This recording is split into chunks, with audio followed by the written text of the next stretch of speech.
Nasa linya natin si Attorney Francis Juan, ang Chairperson ng Energy Regulatory Commission. Attorney, magandang umaga. Si Joel Sueng. Advance Merry Christmas sa inyo. Maganda umaga po, Attorney. Attorney. Hello. Remote one? Naka-open na. Oo. Good morning, Attorney. Andiyan na ba? O sige. I-establish lang natin yung linya ni Attorney Francis Saturnino Juan. Maganda to, Joel, kung sakali sa talaga totoo na. lang. Oo, yan yung mga Pero ang bagay tanong na. natin dito, Weng, kumukonsumo rin sila eh, di ba? Oo. Kanino kukunin yun? Yun. Yan, di ba? Tanong Kanino natin. babawiin Sino ang yun? magbabayad nun? Yun. Yan. Si Attorney Francis Juan nasa ating linya na. Attorney, Good morning po. ng umaga. Magandang umaga, Joel at Weng. Opo. Maganda umaga, sir. Ba, Thank okay you sa panahon. itong balak ninyo, Expansion. pagpapalawak ng Lifeline program doon sa mga kumukonsumo po ng 50 kilowatt hours pababa. Ilan ba ang tingin nyo mabebenepisyohan nito? At pagka sinabi nyo pagpapalawak, ibig sabihin meron na ho nakikinabang. At magko-cover pa tayo na mas marami. Tama ho ba, Attorney? Oo, tama yun. Sa ngayon, meron kasi tayong Lifeline program. Kaya lang, ang disenyo niya per utility. Kaya merong mga utility doon sa mga kanayunan, maliit lang yung kanilang threshold. Mga nasa 20 kilowatt hours lang yung nakakakuha ng mga diskwento. Ngayon, gusto natin palawigin para isahan na lang ang programa, kumbaga national in scope, at yung mga kumukonsumo ng 50 kilowatt hours pababa ay wala nang babayaran sa kanilang kuryenteng kinonsumo. So mas marami, tinataya natin na mas higit pa doon sa kasalukuyan ngayon nakikinabang, halos madodoble or baka matriple pa ang makikinabang. Dahil hindi lang yan, gagawin na rin nating otomatiko kung yung isang customer ay enrolled naman doon sa 4P programa ng gobyerno, otomatiko na rin ay kasama na siya dyan sa Lifeline program. Okay, So, basta- makakatugon tayo doon sa panawagan ng Pangulo na palawigin pa nga yung Lifeline program. Hindi ito discounted, kundi basta 50 kilowatt per hour at below ang iyong konsumo, zero balance, wala kang babayaran sa kuryente, Attorney Juan. Oo, wala na. Of course, ang tatanungin nyo kung saan manggagaling yun. O, kanino Yung Lifeline babawiin program yun? kasi, Kanino existing babawiin? yan na cross-subsidy program na nasa batas.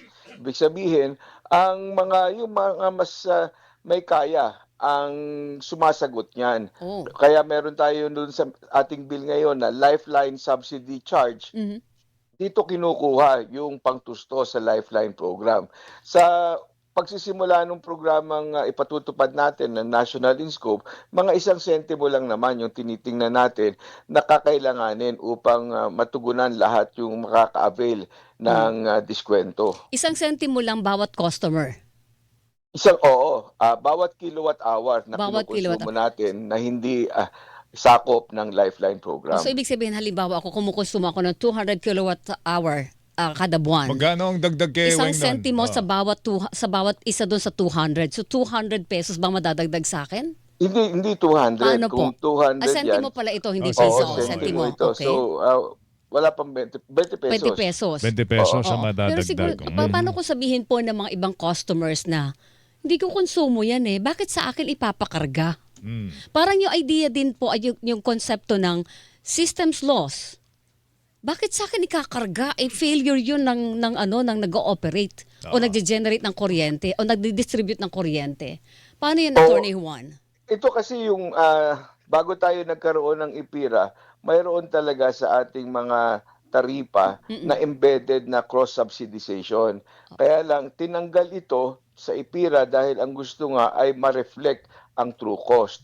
Pero bilang exception lang, doon sa pagtatanggal ng cross-subsidization ay nanatili itong Lifeline program para naman makatulong tayo doon sa mga marginalized. Yung mga may kaya ay kahit paano makapagbigay tulong, ayuda doon sa mga talagang walang-wala. Kaya tinatarget natin talaga ngayon sa Lifeline program implementation ay yung mga marginalized. Kumbaga dati kasi nakabatay lang ito sa konsumo. Pagka maliit ang konsumo mo, ay nakakakuha ka ng diskwento. Kaya lang, mayroong mga ibang dahilan kasi kung bakit mababa ang konsumo mo. Hindi necessarily na dahil mahirap ka. Ngayon, nakatarget doon sa talagang mahirap. Kaya kailangan ay masiguro ng utility na yung taong mabibiyayaan ng lifeline discount ay talagang mahirap or marginalized o kaya naman ay naka-enroll na siya doon sa programa ng gobyerno na 4P. Okay, paano po halimbawa, Attorney Juan, na ang konsumo ko ay, mahirap ako, ang konsumo ko ay 60, beyond the 50, Ay, beyond the 50, na threshold. Ibig Oo. sabihin ba nun yung 50 na konsumo ko, 50 kilowatt, subsidized yun, yung 10 na lang ang babayaran ko, ganun po ba yun?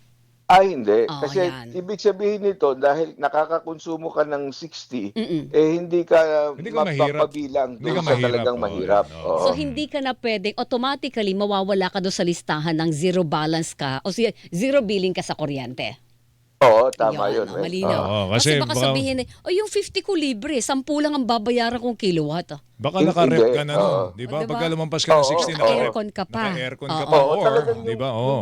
targeted natin dito, ayun talagang mahirap na mahirap. Kung halimbawa, maaabot ka na naman ng 60 or 70 or 80, ibig sabihin nito, medyo may kaya ka na rin. Ayaw din naman natin na lalaki ang pasanin ng mga nagsasubsidize. Kaya nga talagang kailangan balansihin yung interest nila versus itong kagustuhan naman natin na matulungan. Yun talagang dapat na May tulungan. datos ba kayo, Attorney Juan? Ilan Ngayon, na makikinabang dito? kinakalap namin ngayon yung kabuuan na matutulungan natin, matutugunan. Kasi hindi lahat kasi ang availability ng datos kakaunti lang dahil noong nagkaroon ng bagong batas ng extending the Lifeline program at pag nilagay nga itong mga criteria, marami doon sa mga targeted natin ay hindi makapag-avail ng discount. Yun nga din ang nagbunsod sa Pangulo na tingnan nito itong programa, bakit hindi na nakaka-avail yung iba. Ngayon, ito nga ang ating katugunan upang mas madali na makapag-enroll doon sa Lifeline program. Otomatiko na gawin natin yung mga 4P. Total, nasala na sila ng DSWD na talagang may pangangailangan. Pero hindi lahat naman ng nakasama sa 4P ay masasabi natin talagang yung mahirap or marginalized for purposes of that discount. Kailangan talaga ang konsumo nila ay hindi naman sobra-sobra doon sa threshold na sineset natin at 50 kilowatt hours. Dapat maging malinaw yun, Attorney, kasi ang lahat baka mag-expect 4-piece member ako, so dapat kwalipikado Wala ako akong dyan. babayaran sa kuryente. Oo, pero- Oo, hindi lahat. Kasi nga, meron tayong mga 4Ps nababalita nga na Correct. meron naman talagang kakayahan sa buhay. Yung bang So, 50 hindi naman lahat din sa kanila. Yung po bang 50 kilowatts na yan ay anong klase ng appliances ang pwede lang dyan? Para hanggang doon lang ang konsumo Kaunti lang mo. yan, pang-ilaw lang yan, Ilaw lang. pang-ilaw o siguro isang ventilador Oo. at pang-charge ng cellphone. Pero hindi nito Plancha-plancha. para, baka hindi na rin naabot kung Oo. magpa-plancha pa. Kaya talagang ito yung mga mahirap, mga Yes. talagang kapos na kapos na Opo. dapat naman ay tingnan natin yung kalalagayan nila. Paano naman, Attorney, kung halimbawa, sorry po naglalaro ako sa mga possibilities. Halimbawa, naka-jumper ako. Para ang konsumo ko mababa lang. Pwede bang mangyari yon? Oo, hindi. Magkakaroon ka naman ng Kaso. ng pananagutan na Ayun. kriminal doon sa gagawin mo. Parang nandaya ka pa sa programa ng gobyerno para makalibre ka pero nagnanakaw ka pala ng Nagnanakaw ka kuryente. eh. Oo. Definitely hindi yan dapat makasama doon sa programa. Kailan Alright. po At may mandato naman ng mga utilities na dapat ay binabantayan din nila yan. Gaya ng sabi mo, dapat ay mapaliit din nila yung kanilang system loss dahil yun ngang ibang mga customer din ang sumasagot doon sa kapag ka nagkakaroon ng system loss sila or yung electricity pilferage. Yun nga, yung speaking of system loss, may magagawa ba kayo? Kasi yung system loss na may bat pa. Totoo yan. Ano ba naman yun? Oo. Attorney Juan, Oo. ba't ganun? Oo nga, Triple whammy kami doon. Attorney, tayo Kung- pala kung kasama ka tatanggalin- doon. Oo. Kung tatanggalin nga lang sana na yung VAT at wala na tayong On your babayaran part, sa hindi VAT, ba kayang sana gawin ng na. ERC yan? Nasa batas Batas. kasi. Nasa batas, May ano? batas eh. Yung VAT kasi sa system loss natin, ang basihan niyan ay yung gastos pa rin sa generation at transmission. At Okay. hindi ito dahil na mayroong nawala at vinat pa. Hindi. Ang gastos kasi ng utility doon sa kanilang generation at transmission, yun ay napapasama doon sa dapat na tax base ng para sa VAT nila. Kaya mayroong VAT na separate na nasisingil. Pero kung wala na yung VAT, na alam niyo na tinataya namin mga mahigit piso yung epekto niyan. Pwedeng direct na magkakaroon ng pagbaba ang ating electricity bill ng mga piso per kilowatt hour sa kasalukuyan. Yung pagpapalawak po ng Lifeline program ay good news. May bad news tayo, Weng. Ano? Kung may good news, may bad news. Ano? May recovery. 30 billion 30 next year. billion. Magkano ba? Para saan yun? Attorney Juan, magkano ba ang nito? Tsaka anong bahagi ng 2026 ito ipapatupad? At para saan yung recovery, attorney? Okay. Itong recovery na ito, nagkaroon kasi noong panahon ng nagsimula yung giyera sa Ukraine at nagsipaan yung presyo ng Crudo. panggatong, ng Oo. crudo at ng coal, lahat nagtaasan. Yung mga generation companies na iba na may kontrata sa Meralco at iba pang distribution utilities ay humingi sila ng adjustment, nagkaroon ng pag-uusap at nagkaroon sila ng pagkakasundo doon sa limited na adjustment na ipatutupad upang makabawi pagdating dito sa mga pagtaas ng krudo na ito.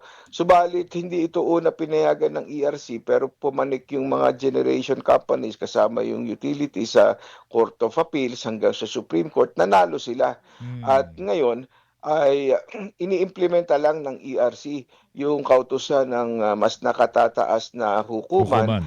Kaya kinakailangan magpatupad nitong cost recovery na ito na mahigit 30 bilyon.